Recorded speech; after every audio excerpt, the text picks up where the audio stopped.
Okay, तो eight 60 hertz frequency पे अपन क्या करते हैं, this is your 60 hertz frequency. और नॉर्मल डीसी की बात करें तो डीसी पे आपका जो कॉपर है, दिस कॉपर लाइन और एल्यूमिनियम जो भी अपन यूज करते हैं फॉर ट्रांसमिशन ऑफ आईवी, ठीक है, करंट और वोल्टेज के लिए, ठीक है।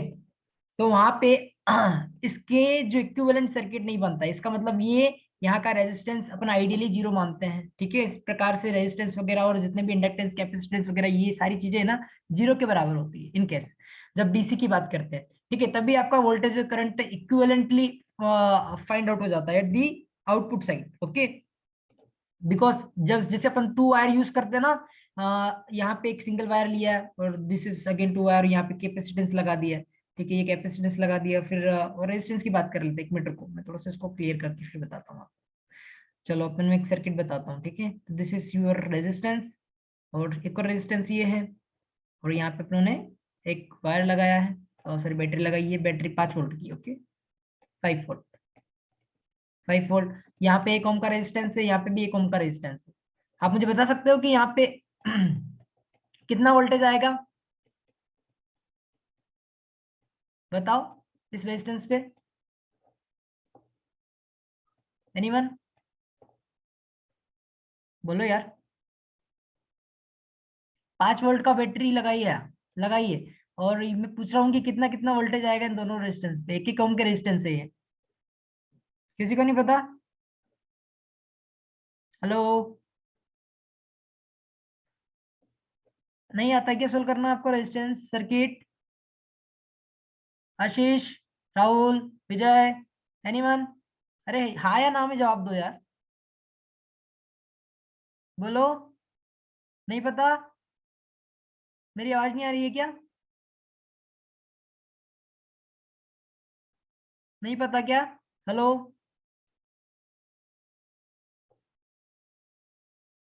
हेलो। सर उतना ही जाएगा सर।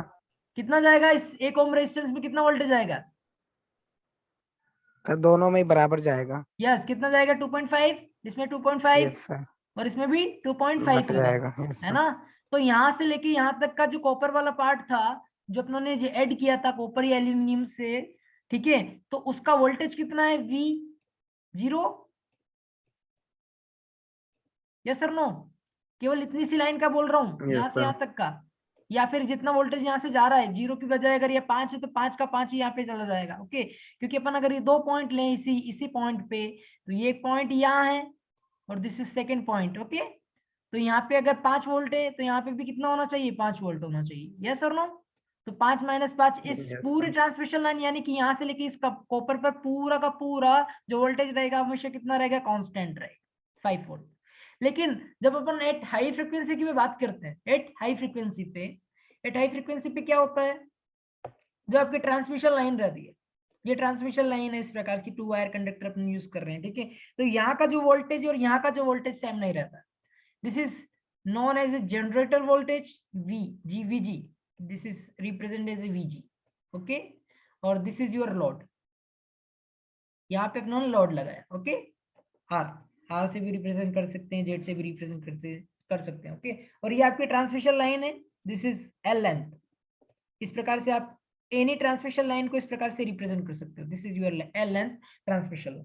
नाउ इस ट्रांसमिशन लाइन की कुछ ना कुछ पैरामीटर होंगे, because at we are operating this transmission line at high frequency.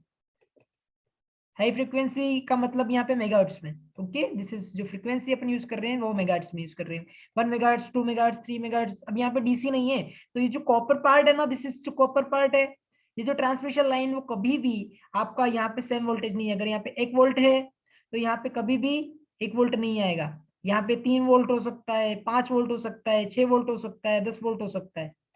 अगर आपने कितना वोल्टेज दिया है, इसको 10 वोल्ट दिया है, तो ऐसा भी पॉसिबल हो सकता है कि यहाँ पे 20 वोल्टेज है एट द लोड साइड। क्या बोल रहा हूं मैं? 20 वोल्टेज है। यानी कि हमेशा आपको ध्यान रखना है कि जो लोड आप transmission line at high frequency पे यूज करते हो, तो वहां पे जो कंडक्टर साइड रहता है, एक जनरेटर साइड रहता है, एक लोड साइड रहता है, तो दोनों में वोल्टेज कभी भी सेम नहीं रहता है। आपको लगेगा कि हाँ ये तो सेम ही है, लेकिन एट हाई फ्रीक्वेंसी भी जो कंडक्टर की जो कॉपर एल्यूमिनियम रहता है उनकी प्रॉपर्टीज बदल जाती मैंने आपको लास्ट टाइम भी बताया था। तो वो प्रॉपर्टीज इस प्रकार से चेंज होती है कि जो वोल्टेज आता है फेज में आता है, तो फेज में आता है तो वो वोल्टेज की वैल्यू पूरी चेंज हो जाती है। अगर यहाँ पे 1 वोल्ट आ रहा है तो यहाँ पे 5 वोल्ट आएगा, यहाँ पे 2 वोल्ट आ रहा है तो यहाँ पे 3 वोल्ट आएगा, अगर यहाँ पे 10 वोल्ट है तो यहाँ पे ऐसा भी हो सकता है कि 1 वोल्ट है। तो अलग अलग वोल्टेज, और यहाँ पे भी डिफरेंट डिफरेंट वोल्टेज रहेंगे। अगर आप यहाँ पे डिफरेंट डिफरेंट लेंथ पे आप वोल्टेज कैलकुलेट करना चाहते हो, ठीक है, तो यहाँ पे अगर 1 वोल्ट है तो यहाँ पे 2 वोल्ट हो सकता है, यहाँ पे 3 वोल्ट हो सकता है। तो इस प्रकार के different different voltage come to the picture in at high frequency transmission line. तो इसका मॉडल क्या है, मैंने आपको बता दिया कि this is your DC frequency के लिए इस प्रकार से ऑपरेट करते हैं, और this is your AC frequency. Okay, तो ये हाई फ्रीक्वेंसी पे आपका जो मॉडल रहता है ये इस प्रकार का रहता है। अब इसको किस प्रकार से रिप्रेजेंट करते हैं, तो ये अगर आपकी ट्रांसमिशन लाइन है तो इस प्रकार इसको, दिस इज योर, अगर मैं यहाँ पे सही प्रकार से इसको रिप्रेजेंट करूँ, this is your transmission line, 2 wire transmission line, और कौन सी भी अपन ट्रांसमिशन लाइन यूज करें उसको, इसका जो इक्विवेलेंट मॉडल होगा हमेशा ये रहेगा। तो मैं इसकी इक्विवेलेंट मॉडल आपको बना रहा हूँ, ठीक है। ओके, तो एक क्या होगा जल्दी बताओ, एक होगा इस कॉपर के equivalent resistance, this is your resistance first. उसके बाद क्या होगा, this is your inductance of the copper, and second उसके बाद कैपेसिटेंस रहेगा इन दोनों लाइन के बीच में, अगर डी स्पेस के बीच में रखी हुई है लाइन, ठीक है, तो दिस डी और this is your length L. Okay, transmission line की, तो इनके बीच का जो कैपेसिटेंस होगा वो कैपेसिटेंस को कैसे रिप्रेजेंट करेंगे, सी से, सी। और एक और क्या होगी जी, तो जी को भी कैसे रिप्रेजेंट करते हैं, रेजिस्टेंस से, तो this is your G. Okay, Siemens per metre. तो इस प्रकार से आपके ट्रांसमिशन लाइन का मॉडल होता है। तो आपके 2 कॉपर वायर हैं, ये 2 कॉपर वायर को आपको इस प्रकार से रिप्रेजेंट करना होता है। तो this is your resistance R, this is your inductance L, this is your G और this is your C. Okay, capacitance, ये सारे के सारे पैरामीटर पर लेंथ पर यूनिट लेंथ है। तो आर की भी बोलेंगे तो are is equal two ohm पर मीटर, ऐसे यूज करना है ना, ओम पर मीटर। एल भी क्या है, henry per metre, henry per metre. Similarly your C capacitance का क्या होगा, फेरेट पर मीटर, और जी जो होगा वो साइमन पर मीटर होगा। साइमन इसको पर हाँ, या साइमन को उल्टा बोलते हैं ना, साइमन पर मीटर। तो इस प्रकार से आपको चारों पैरामीटर याद रखना है। तो this is known as a distributed parameter. Why we are saying distributed parameter, because we are taking per unit length में जितना भी इंडक्टेंस, कैपेसिटेंस और आपका कैपेसिटेंस आ रहा है वो सब का सब अपन यहाँ पे पर मीटर यूनिट लेंथ में शो कर रहे हैं। That's why we are saying distributed parameter. और यहाँ पे अपना जो सर्किट यूज किया था, ये सर्किट कौन सा है डीसी के लिए, this is known as a lumped parameter. क्या है ये, लंप्ड पैरामीटर है। लंप्ड पैरामीटर और लंप्ड एलिमेंट अपने यहाँ पे यूज किए। ओके, तो आपको समझ में आ गया ना, आपने इक्विवेलेंट मॉडल इसका रेडी किया। This is known as equivalent model, equivalent model of any transmission line. मैंने बोला एनी ट्रांसमिशन लाइन, इसका मतलब क्या है कि आप फ्री स्पेस को भी मॉडल कर सकते हो, फ्री स्पेस और एनी अदर डाइलेक्ट्रिक मीडियम जिसमें आपकी प्लानर वेव और प्लान वेव प्रोपोगेट कर रही है, तो उसको इक्विवेलेंट मॉडल भी आप इसके थ्रू रेडी कर सकते हो, आरएलसी या जी के थ्रू। ठीक है, क्लियर है आपको पिक्चर, बोलो। Yes sir. या ओके, तो यहाँ पे ये भी पढ़ ही लेते हैं सारे पॉइंट्स जो उन्होंने बोला है। The line parameter R L C G are not discrete और लंप्ड। क्या बोला उन्होंने, डिस्क्रीट भी नहीं है और लंप्ड भी नहीं है, rather they are distributed as show in figure. By this way we mean that the parameter are uniformly distributed along the entire length of line. Clear है आपको ये पॉइंट, बोलो। Yes sir. या सिमिलरली सेकंड पॉइंट क्या होगा, for each line the conductor are characteristic by sigma nu, sigma C, mu C और epsilon C. Okay, which is epsilon C is equal to epsilon not. Conductor के लिए epsilon not की value कितनी होती है, किसके बराबर होता है कंडक्टर के लिए, एप्सिलॉन नॉट, क्योंकि इसका एप्सिलॉन आर कितना रहता है कंडक्टर के लिए, 1 होता है। हमेशा ध्यान रखना, रिलेटिव परमिटिविटी और परमिएबिलिटी 1 होती है कंडक्टर के लिए।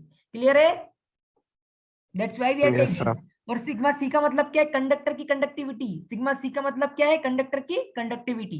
और this is your mu C, mu C का मतलब क्या है, परमिएबिलिटी ऑफ कंडक्टर। ओके, तो और यहाँ पे ऐसे भी शो करते थे, for each line the conductor are characteristic by sigma C, mu C और epsilon C which is equal to epsilon naught. Only epsilon C is equal to epsilon naught है ना, ध्यान रखना। And the homogeneous dielectric separating the conductor is characteristic by sigma mu epsilon. Okay, अपन जब इन unbounded medium की बात करते हैं तो उसकी बात कर रहे हैं। ओके, और तो G is not equal to 1/R, क्योंकि R is an AC resistance per unit length of the conductor comprising the line and G is a conductance per unit length। ये आपको याद रखना है, ठीक है। समटाइम्स ट्रांस कंडक्टेंस तो इसको उसमें यूज करते हैं, क्या बोलते हैं आपका, ट्रांजिस्टर में, ठीक है। तो इसको जनरली कंडक्टेंस के टर्म में यूज करते हैं जी, ठीक है। तो due to the dielectric medium separating the conductor, अब मैं डाइलेक्ट्रिक मीडियम कहां से पिक्चर में आया देखो। अभी अपनों ने लास्ट टाइम एक कोएक्सियल केबल देखी थी। कोएक्सियल केबल में क्या था, एक प्लास्टिक का कवर रहता है, उस प्लास्टिक के कवर के ऊपर क्या रहता है, कंडक्टर रहता है, ठीक है। आपकी जो घर में आती है, कभी खोल के देखा हो तो this is inner conductor, this is out conductor, और इसको क्या बोलते हैं, this is your dielectric media. इस dielectric media separating the two conductor, तो इसको ऐसे भी रिप्रेजेंट कर सकते हैं, एक फर्स्ट कंडक्टर सेकंड कंडक्टर, और इसके बीच में आपने क्या रखा हुआ है, डाइलेक्ट्रिक मीडियम रखा हुआ है। डाइलेक्ट्रिक मीडियम म्यू एप्सिलॉन से भी रिप्रेजेंट कर सकते हो। तो इस म्यू एप्सिलॉन की कंडक्टिविटी के कारण क्या आता है, सी, जी पिक्चर में आता है। क्लियर हो गया, जी भी आता है, सिमिलरली सी भी आता है। तो वही पॉइंट वहां पे वो मेंशन कर रहा है। तो यहाँ पे आप ऐसा ही बोल सकते हो कि G is a conductor per unit length due to the dielectric medium separating the conductor. Okay, point clear है आपको?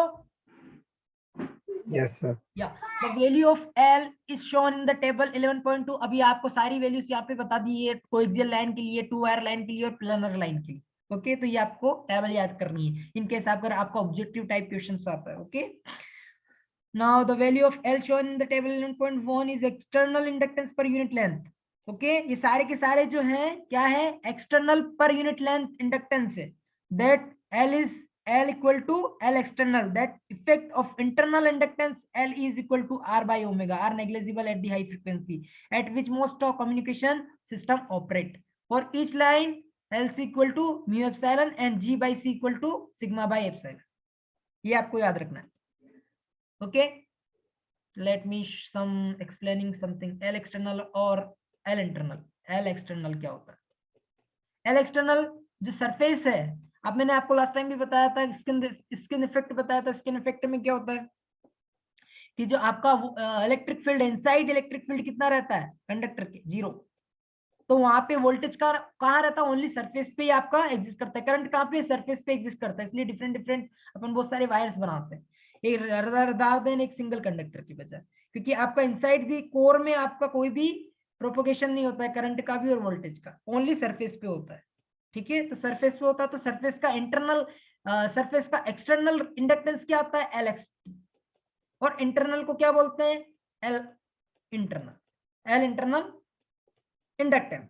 तो इंटरनल जो आपका इंडक्टेंस है वो किसके बराबर है, 0। वाई 0, क्योंकि बिकॉज